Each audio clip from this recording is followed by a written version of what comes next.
is always cool. I like looking at magazines or the catwalk stuff and things like that. It's interesting. It's good to look good. Everyone likes being liked, don't they? So I'm not going to go out and just go and buy something just because it's fashionable. I'll buy it if it suits me and if I like it. So. Buy it regularly, yeah. Well, when I've got the money anyway, students, you know. I do like to have a sense of fashion, like wear clothes that like, sort of suit my personality. I like to look different. Whatever your opinion, every day in Britain we spend £80 million on new clothes. Most of them we buy from just a few different high street shops.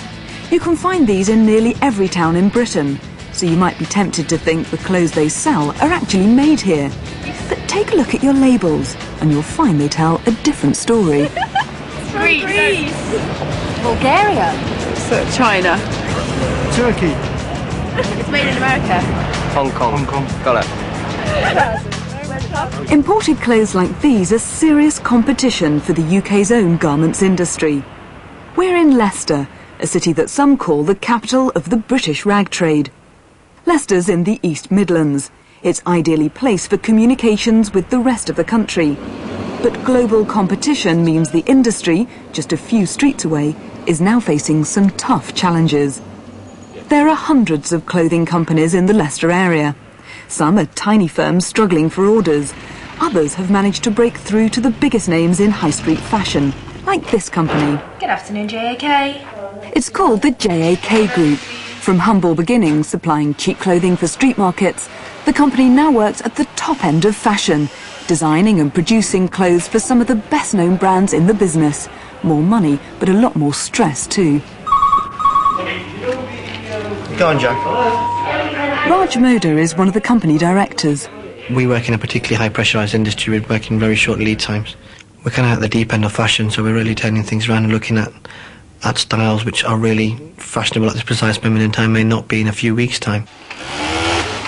The company used to rely on suppliers and manufacturers in the UK, but cutthroat competition means they now have to think global in order to survive. The headquarters is now the centre of a web of international trade. For companies like ourselves, I think we will endeavour to go further and further afield to get more and more companies working with us from abroad, because that's the way the industry is really going. Obviously, the cheaper we can get the garments manufactured, the more profits companies like ourselves can make. This fabric that comes in from Korea, China and India, we're pretty much world-based already. There isn't many places or continents in the world we don't actually use to get things supplied to us from.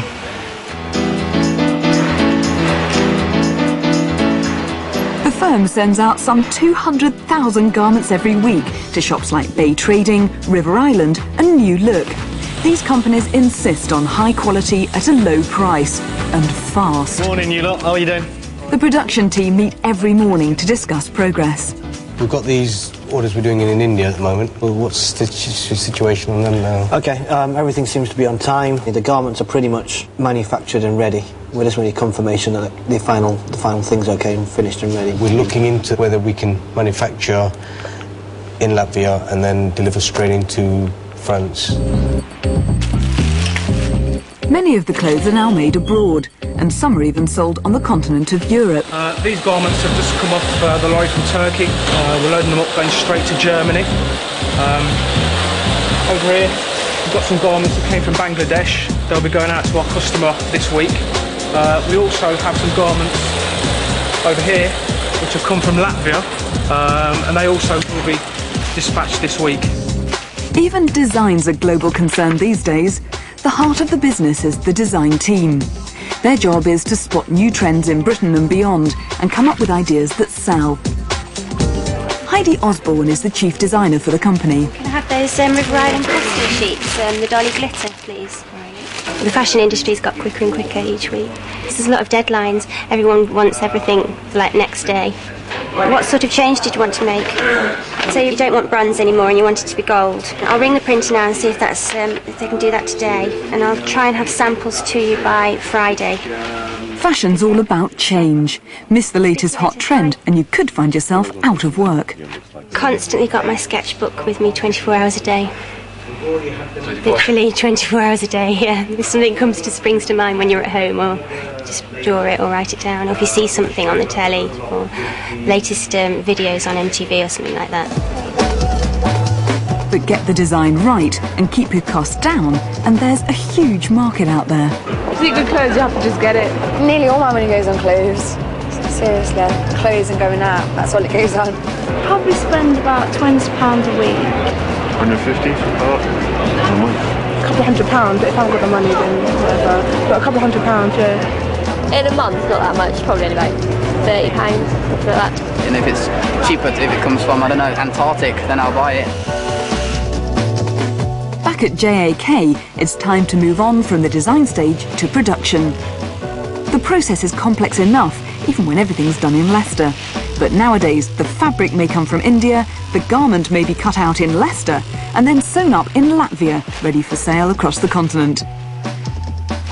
So the job of production controller is a real juggling act. If we're going to put that as central on here, right, if that's going to go back there. It's a case of trying to marry everything together, just so that I can have a straight flow in production and delivery time. At the end of the day, I'm meeting the customer's delivery date.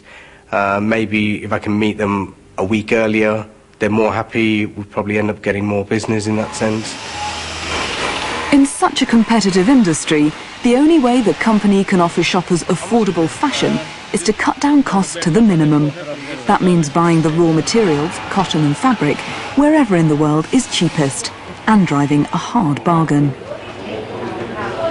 We just have to work around this now. So if you can start giving me better prices, and I'll do everything right for you, that way at least you're keeping your work and I'm keeping your work. If you can do it cheaper, then I'm more than happy to listen to you again. So see, most of my suppliers basically face-to-face.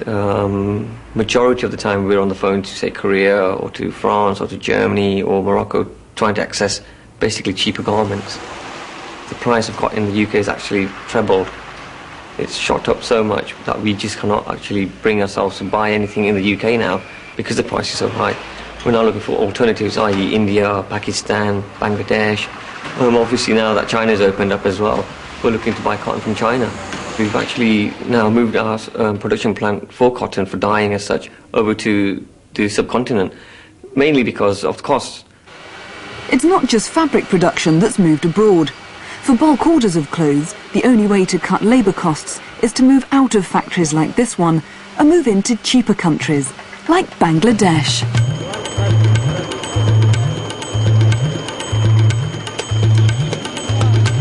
Bangladesh is one of the poorest regions of the world. Over 130 million people live in this crowded country. Most people live on the land, there's very little industry and few natural resources. But with 1 in 3 people living in poverty, the country does have one resource: cheap labour. In the 1980s, businesses realised there were huge profits to be made if they could sell cheap clothing to the USA and Europe.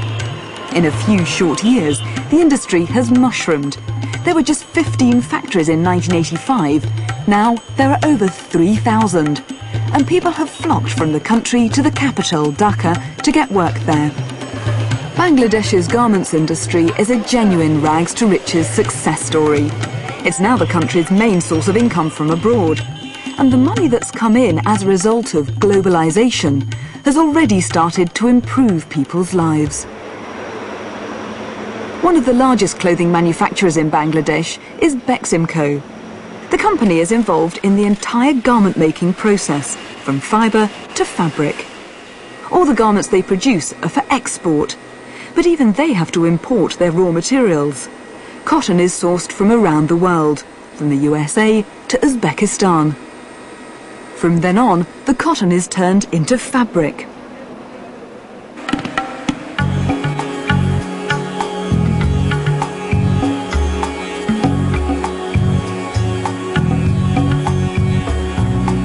Beximco is unusual in producing its own fabrics.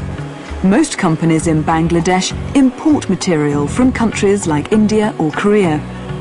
But by having their own supply of fabric, Beximco can't be squeezed out of the market when the global competition gets even tougher. The company has grown at a huge rate. They can now produce nearly 1 million garments a month. They're thousands of miles away from their customers in the USA, Britain and continental Europe. But in this day and age, distance is no object. For the first time in its history, Bangladesh can compete head-to-head with any other country in the world.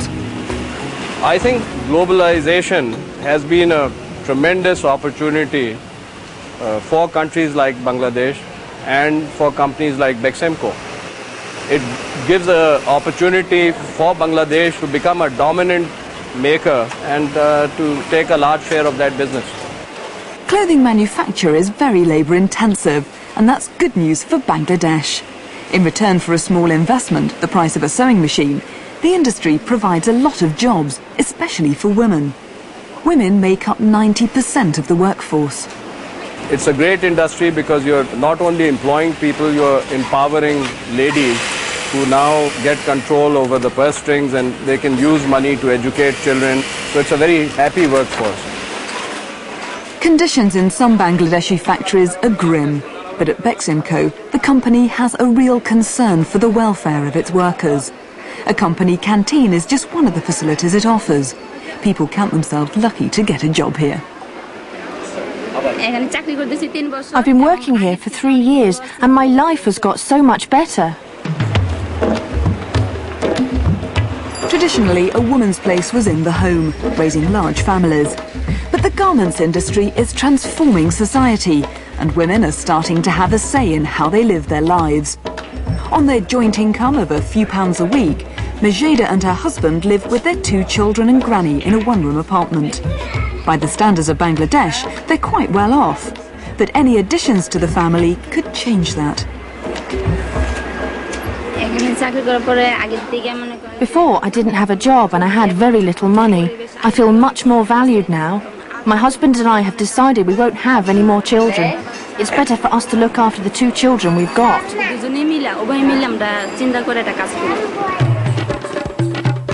All the same, Bangladesh's population is still growing. The number of people of working age is set to double in the next 20 years. For young people, globalisation offers their best, perhaps their only hope of getting decent jobs.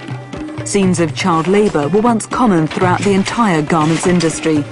But under pressure from Western consumers, this is being stamped out, in export factories at least. Export factories now have to produce garments according to strict guidelines laid down by the multinational companies they supply. Debbie Ferguson is a buyer for a British supermarket chain. She's looking for a factory that can supply bulk orders of garments at a fair price.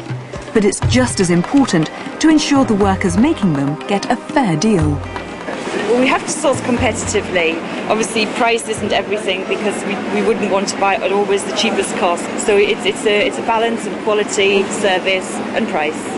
I've got some very competitive quotes on denim already. Okay. It's a nice quantity to start. This is 60,000 pieces. Excellent. This is just for Hungary. Okay. And that will be split into 3 shipments. Okay. Globalisation has offered a lot of choice to buyers in the marketplace.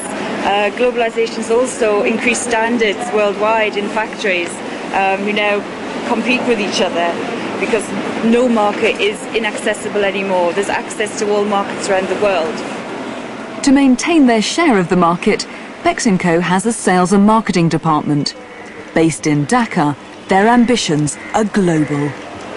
What globalization has done is that you're looking outside yourself.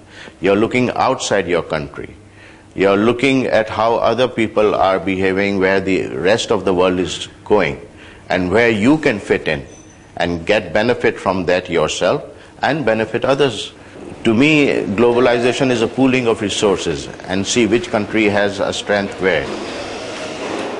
Have you shown it to any of the buyers? Yes, we have already. We have shown it to BHS, Tesco from UK, and C&A, of course. Marks and Spencers are also looking for some new developments here. Exactly. We have done some development on this. The company's thriving, but in the global economy, you can never take anything for granted. Just as industry in Britain has lost out to countries like Bangladesh, there's a danger Bangladesh too could lose out to still cheaper rivals. China will be our major competitor because it does have a very large workforce and has the infrastructure, has its own fabric. So it will be the biggest player in this garment business. Inexpensive labor will be the major consideration. And we have a lot of young people who are joining the workforce every year. This workforce will be replenished, and Bangladesh will continue to be one of the better places to get your garments from. The finished garments are boxed up and sent off for shipping across the globe, to the smart cities of America, to Asia, or to the style-conscious towns of Europe. To reach the high street shops of Britain, it's a 5-week voyage across half the world.